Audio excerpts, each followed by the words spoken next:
The movie begins in Louisiana, where news reports warn of severe weather and an impending massive flood, leading to immediate evacuation orders for the entire city. Amidst this chaos, we see a couple caught in a dangerous nighttime storm. The wind howls and rain pours down as they seek shelter. Inside, the man struggles to shut the door against the relentless wind, but it bursts open. Distracted, they are suddenly attacked by an alligator, which drags the man away and devours him in seconds.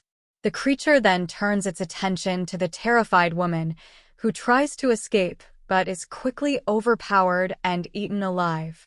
It becomes clear that numerous alligators have been swept into the city by the floodwaters, posing a deadly threat. The next day, a jail bus is seen transporting prisoners to a safer location after their facility was flooded. The bus, carrying 2 police officers and 5 prisoners, each serving life sentences for murder, struggles through the torrential rain. The officers decide to stop at a nearby police station for the night. The sheriff at this station, a dedicated officer who took over after his father's death, is concerned about the rising water and the potential flooding of the basement. He talks to his deputy about the incoming prisoners, worried about managing them with their limited resources. He sends the other deputy to secure the basement, but unbeknownst to them, alligators have infiltrated the station through the roof. The deputy in the basement is ambushed and killed by an alligator lurking in the flooded water, leaving behind only blood as a grim sign. The sheriff and the remaining deputy upstairs remain unaware of the danger lurking below. Here, we see a group of goons planning to rescue their comrade, who is on the same bus heading to the police station. Led by their determined leader, they had a detailed plan to ambush the bus. However, their plan hits a snag when the bus doesn't turn as expected, but continues straight. Disappointed, they realize the authorities might have altered their route. Their leader reassures them, stating they will adapt their plan and follow the bus to the end. By evening, the bus arrives at the police station. The sheriff and her deputy, armed and vigilant, escort the prisoners inside for processing. 4 of the prisoners behave disrespectfully towards the sheriff, but she skillfully handles the situation, demonstrating her authority. Among the prisoners is a quiet man named Code, who stands calmly, catching the sheriff's attention. She warns them about the severity of the flood and insists on good behavior, threatening lethal force if necessary. They are then locked in their cells. Meanwhile, the goons have followed the bus to the station, expecting minimal security. They planned a direct assault to free their comrade. As the sheriff and deputy return to their office, the goons start shooting at the station. The officers quickly respond, taking cover and returning fire. Amidst the chaos, the goons and their leader manage to enter the building, guns drawn. The leader demands to know how many people are inside. From their hiding spot, the sheriff truthfully answers that it's just her and the deputy, aiming to avoid unnecessary casualties. The leader promises not to harm anyone if they are allowed to retrieve their comrade. The sheriff agrees, seeking to maintain peace.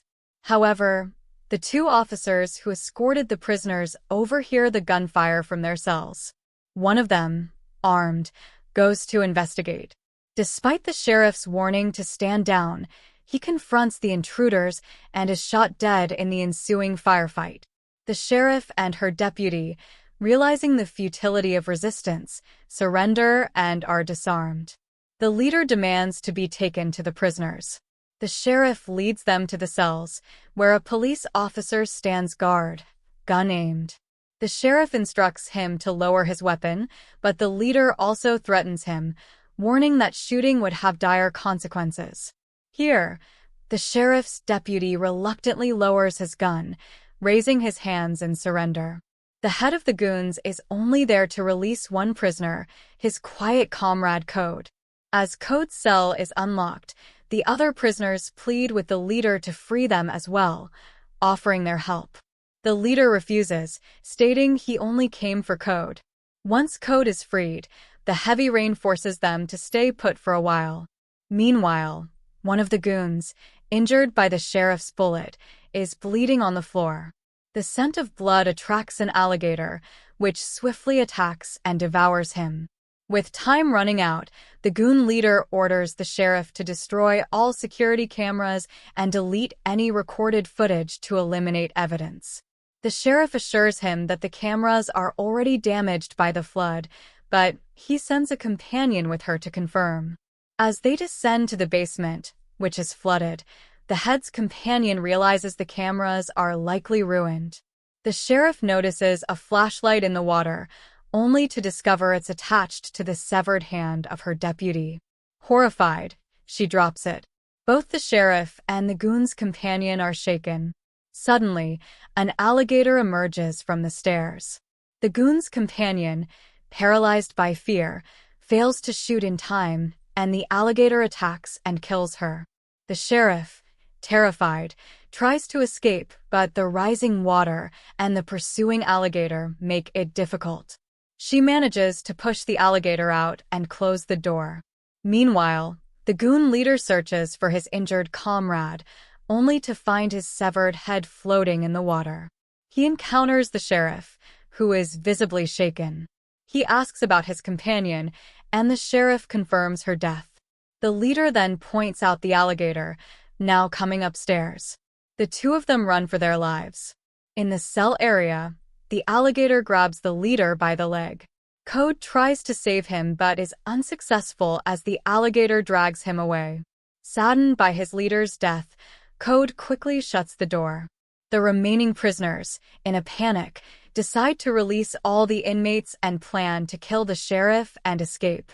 Despite Code's objections, one prisoner releases everyone. Two prisoners then attack the sheriff, but she fights back and defeats them. Enraged, Code admonishes the group, urging them to focus on survival instead of infighting. Code, armed, frees the two police officers locked up by the prisoners. Together, they devise a plan to protect themselves from the alligators. One prisoner warns that the rising water poses an imminent threat, in addition to the alligators. They realize they must escape before the water level rises further. They tie clothes together and begin climbing to safety. The last prisoner, struggling to climb, begs for help as an alligator approaches with the rising water. His selfish companion refuses to help, and the unfortunate prisoner falls into the water. The crocodile wasted no time, immediately attacking, biting, and devouring the fallen prisoner. Everyone witnessed his agonizing death. As another crocodile approached with its mouth open, the sheriff shot at it, forcing it back. The group found their way to the upper level through the ventilation system, where the danger was less because there was no water. While waiting, some prisoners plotted their escape, fearing they'd be returned to jail once the crisis was over. The sheriff had a conversation with Code, expressing that she didn't see him as a criminal. Code explained that he had been in Afghanistan, but after a conflict with his superior, he was discharged. He became a driver and was approached by some people to help in a bank robbery, assuring him no one would be harmed. However, during the getaway, they encountered a police officer and forced Code to drive over him. They were subsequently caught. The sheriff believed Code's story, sensing he wasn't a true criminal, but rather someone pushed into a desperate situation. Two prisoners were kept under the watchful eyes of the officers. One prisoner eyed a gun, planning to seize it and escape. Just then, a crocodile attacked, injuring a prisoner. The sheriff and Code shot at the crocodile, distracting the officers. The opportunistic prisoner grabbed the gun, killing both officers. Another prisoner tried to stop him, leading to a fight. The injured prisoner was killed and eaten by the crocodile. The ceiling collapsed, impaling the gun-wielding prisoner with a rod, killing him. The sheriff and Code fired repeatedly at the massive crocodile to no avail. Code retrieved the rod from the dead prisoner's body, keeping it as a weapon. Another prisoner attempted to distract the crocodile but was quickly killed. The crocodile then targeted the sheriff and Code. Just then, The leader of the goons, thought to be dead, returned with a gun, having miraculously survived. Code was relieved to see him, but the leader declared he could only take Code, not the sheriff, as he had only 2 speedboats. Code refused to leave the sheriff behind, leading to a fight between the two. While Code and the leader fought, the sheriff faced off against the crocodile. She managed to cause an explosion, killing the crocodile but severely damaging the building. The leader was caught in the ensuing fire and died. Code and the sheriff escaped safely, taking a speedboat to leave the area.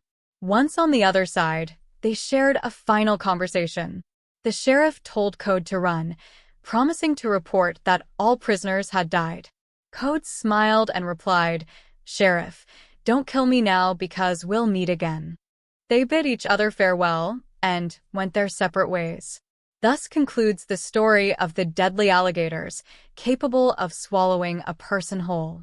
The brave and good-hearted sheriff and Code survived against all odds.